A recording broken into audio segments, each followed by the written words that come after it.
So now on Talking TV, we are joined by a legendary broadcaster who's been involved with a brand new TV channel. It's a warm welcome. It looks sunny there to Alex Dyke. Hiya, Alex. Hello, Chris. Yes, it's a beautiful December day. I'm talking to you from my glamping site on the Isle of Wight. And I must point out, first of all, that these are just spectacles that go dark in the sun. So I'm not trying to look like a rock star. It's just that the sun is so bright today that the future is so bright, I'm wearing shades. I tell you what, they suit you. They really do suit you. Now, tell us about Rewind TV because obviously it's been going since probably it's about 6 months now. How did you get involved with the channel? Because we can see your face on there from time to time. How did it come about?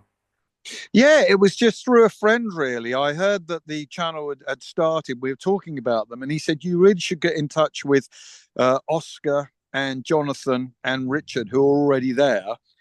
Because, I'm a big TV fan. I love classic TV and old movies. And I'm a big fan of anything retro. As you can probably see behind me are some beautiful retro American Airstream caravans here on my glamping site that are from the 40s right up until the 1980s. So I like all things retro, really, particularly TV and film. So it was suggested that I get in touch with the guys, and we had a lunch, and we've been working together since, well, about 9 months ago, actually. That's amazing. I mean, there was some great ITV acquisitions in the opening lineup. Department S, Clive James, World in Action, Wick as well. My pick would be Thriller. Every episode I've seen on Rewind of that so far has been brilliant. Mm. Yeah, there's some good stuff, and we've got some good stuff coming up. So you were saying you did a list of programs you wanted. Yes, all four of us sat down and made a list. In fact, we did it individually, and then we sent the lists to each other. And you unfortunately quickly realize that not everything you want to show you can get the rights to, because there's a problem with the estate or licensing or some kind of rights with a provider somewhere. So some of the stuff we wanted, we've not been able to get yet. And I'd imagine that's the same for a lot of broadcasters. But we're really thrilled with what we initially got, and we're even more excited about what's coming up in 2025.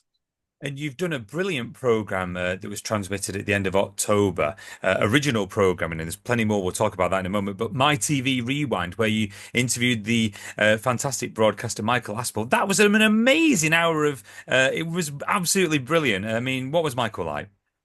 He was lovely. He was such a gentleman.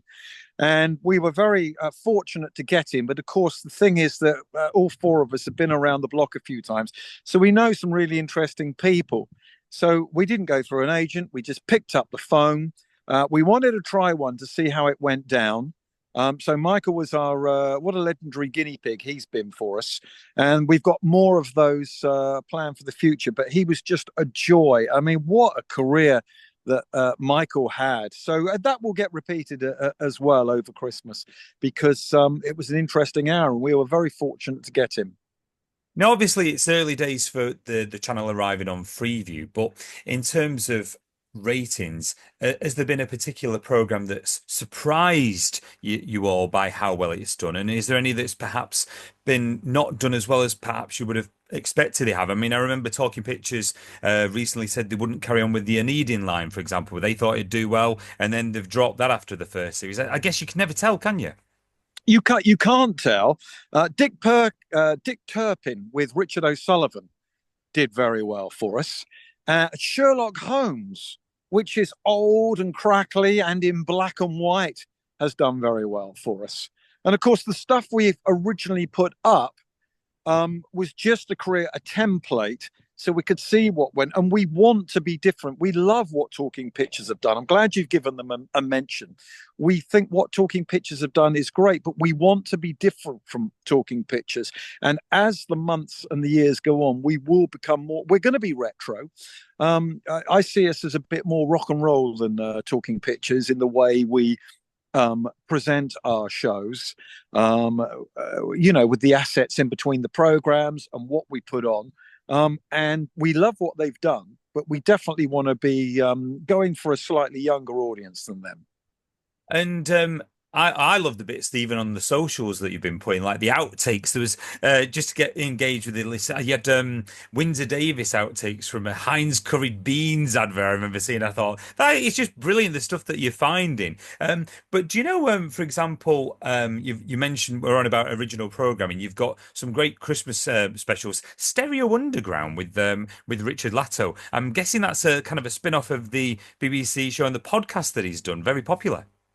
Yes, well, Richard is the guy that finds all of those great outtakes. I mean, he knows everyone in the business. He's got a fabulous archive of his own, and he's working with some brilliant people. But not only that, he's a very, very good broadcaster. And when he was at the BBC, he had this program, Stereo Underground, and it was the most downloaded program from BBC local radio. I mean, I don't know if he was beating the big boys at Radio 1 and Radio 2 and Radio 4, but I think he was getting 35,000 downloads a month for Stereo Underground. And the BBC, in their wisdom, axed it. So now he gets the chance to do it in vision on Rewind TV. But it's brilliant. It's such a good idea, and you yourself have got you've got a show over December. Bubblegum and cheese. What can we expect with bubblegum and cheese? I love the Well, title. Bubblegum and Cheese. I started Bubblegum and Cheese on commercial radio in about 2005. Bubblegum because of bubblegum pop, stuff like Sugar Sugar and the Monkees. That was a genre, particularly in America in the late 60s. And of course, a lot of that stuff was very big in Britain. And then cheese, as in anything cheesy. And I started the program on Saturday morning on on local radio, on Isle of Wight radio, in fact, where I'm sat now. And it got networked around the network that we were on and went to 17 radio stations. And then I went to the BBC and they said, we'll have some of that. So it was the soundtrack to Saturday mornings in the South. Once again, a very, very popular program, just like Stereo Underground. What did the BBC do? They axed it. So that is going out on Rewind TV for Christmas. And we made one and it looked so great. And we showed it to a few people that they were so pleased with it. We've now made another 10, which will go out next year. It's absolutely brilliant. And there's also another program in December, Tracing the Rails. I've seen the trailer for that, and the CGI in just the trailer alone, it looks like a brilliant series. Yeah, well, those guys came to us. They were on YouTube, and they came to us, and we sat down with them and thought, hang on, we have to hang out with these guys. They've got their own helicopter.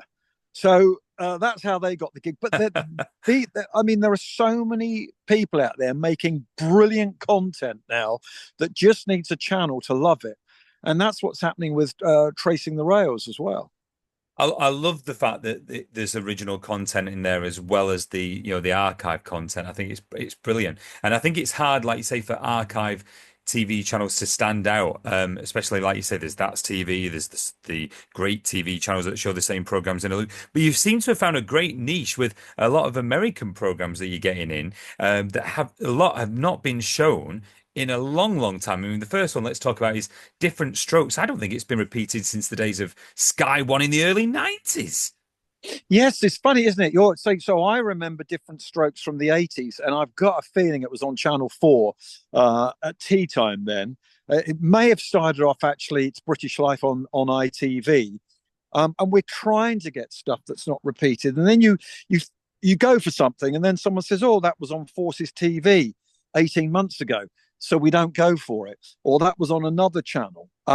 So we think, well, we won't get that. And I am looking forward to that. But the one I'm really excited about is Policewoman, which I know was somewhere a couple of years ago and you had to pay to watch it. Well, Angie Dickinson, the star of that, never looked better than she did when she was making that series in the mid to late 70s. She was married to Burt Bacharach at the time, the famous composer and songwriter. Oh. And the program was so much work for her, and it took the shooting season was such a long season. It took a toll on their marriage. But what a legacy she's left us in that TV series, Policewoman. So yeah, we've tried to go on for we've tried our best to go for American stuff that has not been seen in Britain for years and years and years.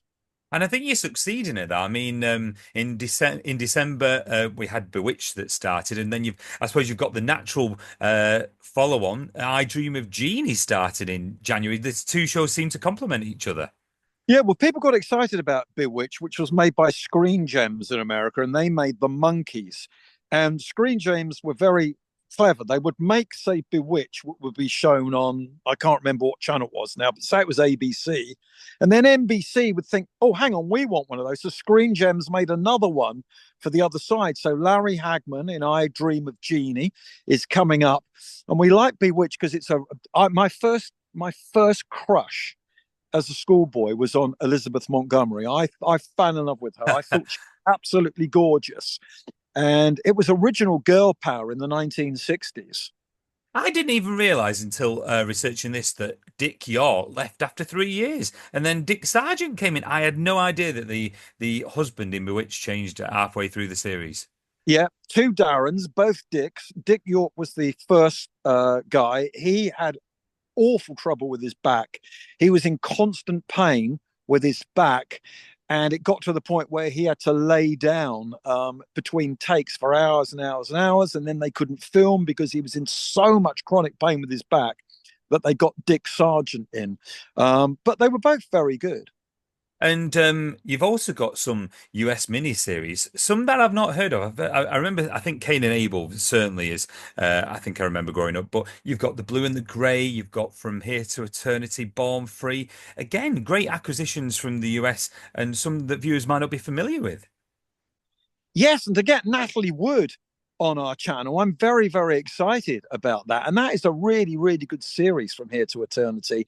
And I remember watching it the first time round, and we try wherever possible to get stuff that's withstood the test of time or stuff that hasn't withstood the test of time and is really funny to watch now.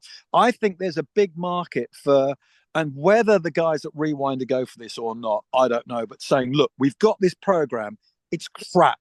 It's so bad, we thought we'd share it with you because you can laugh at this with us. And we've got a few programs tucked away, which I'm going to try and get the guys to show in a funny way in the future.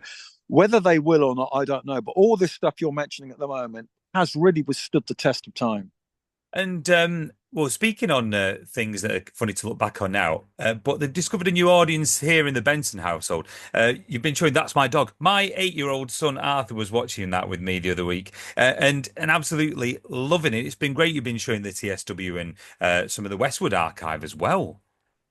Yeah, that was down to Richard. He knew where all the bodies were buried, and I'd never heard of That's My Dog before. Why would I? I grew up in the Southern TV region, so I never saw That's My Dog, and there's something about it that it hooks you in, and you think, oh, I'm not going to sit through. Oh, hang on a minute, I'll just watch. Before you've known it, you've seen the whole program. It is, and then another one starts. That's the thing. It does. It does. It's like who's going to be the celebrity this week, and it does. It sucks you in. It really does. Now, obviously, you've got Fantasy Island that started as well recently, and Married with Children. And it's interesting what Rewind have done. I think it's a great idea because you've made it suitable, kind of in the tea time slot, and then there's the uncut version on late at night. A series I never watched growing up, to be honest, but I've seen bits of it now on Rewind. Yeah, it was a massive hit in America, and it's still funny. It's just that some of it you probably wouldn't. Well, it definitely wouldn't be written into scripts these days. There's nothing in there that's really, really offensive. But you've got to be very, very careful as broadcasters these days. And I think it was Alan Carr who said, whatever will get me finished is nothing I'm going to say in the future. It's something I said and forgot about 10, 15 years ago.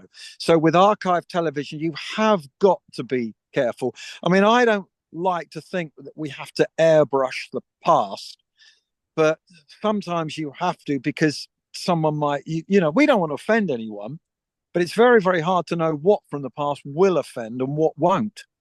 It certainly looks. I could be wrong on that. I don't think there's been many edits of many other programs certainly, because I think Rewind's been pretty clever at when they schedule the programs out. Yeah, and you know, we do say that, you know, this was made in different times, and we really don't want to cause offence, because we don't want to cause offence. But there's a fine line between, as I say, editing out and airbrushing the past and putting something out that's not, you know, that hasn't been touched. So, you know, it's you are walking, as all of these channels are doing, you are walking a tightrope. And like you say, all the other archive channels must be doing exactly the same, and they're muting things here and there, or just not showing episodes and of series completely, aren't they? It must be a nightmare. What would you say then in 2025? Is there something that you can tease out that we haven't mentioned that you're really looking forward to sharing, perhaps on the channel? Well, as far as, I mean, I don't program the channel. I come up with ideas. That's down to Jonathan and Oscar. But we will be making more original content that suits Rewind TV. We're quite excited about music, because we feel, obviously we've shown Stereo Underground and Bubblegum and Cheese to a few people in the business, and they like that. So I think we're probably, because we do, as I said, I love Talking Pictures. I made a program for Talking Pictures called Talking Christmas a few years ago with Tony Hadley and Kim Wilde and Mike Reed, and I'm a big fan of Talking Pictures. But we don't want to trample all over their audience. I think that we want to complement what they do, and they complement what we do. So we will probably be doing more original content, and going for more American stuff, as well as trying to find some British gems. Um, you know, we're looking at a program at the moment that everyone else has forgotten, that Kenny Everett presented, and we're going to see if we can get that. Now, no one else will remember it, but getting Kenny on our channel would be great. And we love the the video shows he did at Thames. We like the stuff he did at the BBC. Now, that may or may not happen, but we just want to keep surprising people with the, oh, great, yeah, I don't remember this, but I'm glad I'm watching it now. Or, oh, fabulous, yes, I haven't seen this for years, I can't sit down to watch it. And as you say, watch it with your family, Yeah. and see their reactions through it. I think that what we do at Rewind, and what we want to do at Rewind, is a lot of it is escapism. You put the television on and you go to the big channels, and it's very depressing. And we don't want to offend, but a lot of the television now is so woke. I stumbled across Midsummer Murders the other day, and I've never really watched more than one or two episodes of Midsummer Murders, but I know it's Middle England, and I know it's probably got a huge female audience and an older audience that like to sit down and watch it like they used to with Heartbeat and Purely Escape. And it had gone so woke. They had ticked every single box in it. And I thought, do you know what? I don't want to watch this. I know you've ticked every box in it, but that's kind of going to spoil my enjoyment. So I'm going to head for some real retro TV. And I went back to Rewind. Do you think that Rewind would perhaps consider a US or a UK or a classic soap at some point? Do you think there might be a room for a Dallas or I mean that Dallas, crikey, that's not been shown in a while. But do you think there'll be a soap perhaps appearing in the future? Well, I would think that CBS, who own the rights to Dallas, it Yeah. would be very, very expensive to show that. And the channels that are showing it want you to part with money for it. I would love to see Dallas or Knots Landing on there, Oh yeah, great show. or Yeah. you know, even Falcon Crest or Dynasty. But I'd imagine there are a lot of money. I mean, that's the thing. When Oscar and Jonathan have gone to CBS and ABC, they want a lot of, quite rightly, they want a lot of money for these programs, because they now, classic television has a lot of value to it. So, as far as an American soap's concerned, I don't know. Maybe an Australian soap. I mean, I'm a big fan of Crossroads. The trouble with Crossroads is there are bullet holes all through it where ATV didn't keep. You know, they might have 12 episodes, then there's six missing, then there's Yeah. another three, then there's 14. And I know that's been shown. And that gets back to something you said earlier about That's My Dog. Crossroads, although people laughed at it, it had a tough time, Crossroads, because they had temporary sets. They couldn't keep the sets up all the time, like Coronation Street and EastEnders, because they needed the studio space at ABC. They shot it all on videotape. if someone made a cock up, they usually had to leave it in or cover it up because it was all shot as live on videotape. So it's become a little bit of a joke. Acorn Antiques was a great send up of it with Yeah. Julie Waters and Victoria Wood, wasn't it? But it's got a coziness to it. I would love it if we got Crossroads. What the other guys would say about that, I don't know. But I think getting Crossroads would be brilliant. I agree, but I think it's a bit of an injustice sometimes because sometimes you see 70 scenes of Coronation Street and the Rover's Return background is shaking just as much as King's Oak, I often think. But what do I know? One other final question. It was great that you showed Drake's Venture, which was a Westwood program, because I didn't know until a few weeks ago it was during that program that ITN announced that Westwood lost their license, their ITV franchise during that program. Yes, I know, and there was a lot of that around at the time, wasn't it? I mean Southern, TVS, lots of these stations, Thames. Um, Mind you, that was probably down to politics and Margaret Thatcher that Yeah. Thames.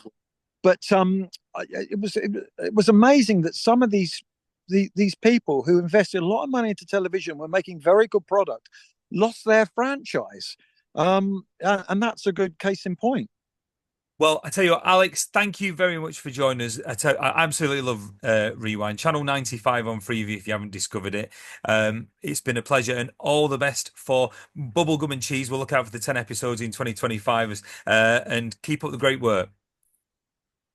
Yeah, and thank you. And Bubblegum and Cheese, if you like David Cassidy and the Glitter Band and the Rubettes and Slade and the Bay City Rollers and the Monkeys and the Hollies and bands like that, you will love Bubblegum and Cheese. And if you're a bit more edgy and it's the punk, make sure you tune into Richard Stereo Underground because he does a fabulous job of that. Thank you very much, Chris.